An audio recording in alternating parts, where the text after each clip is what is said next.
Yan mga kagigil, mag-isa na tayo.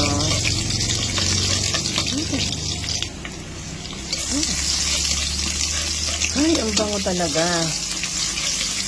Sarap. Isa na sibuyas at bawang. Then meron tayong shrimp.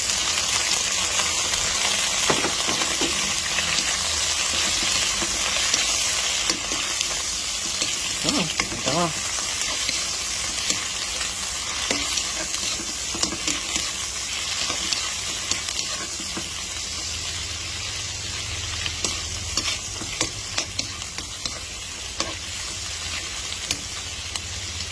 After a while, lagyan na rin natin yung vegetables natin.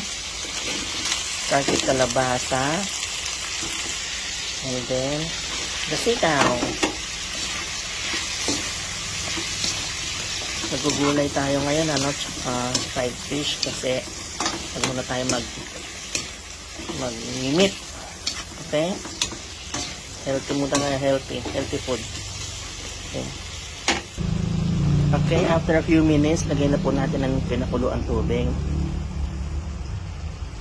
Yan. Simmer for 15 minutes. Let's add some pork cubes. Luto na yung sinabawang gulay natin, no? Tikman na natin.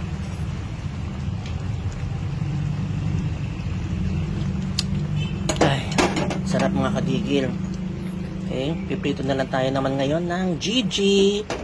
And, ka-turn na ng ating gulay, fried Gigi. Ako, ang sarap. Yan na tayo mga kagigil.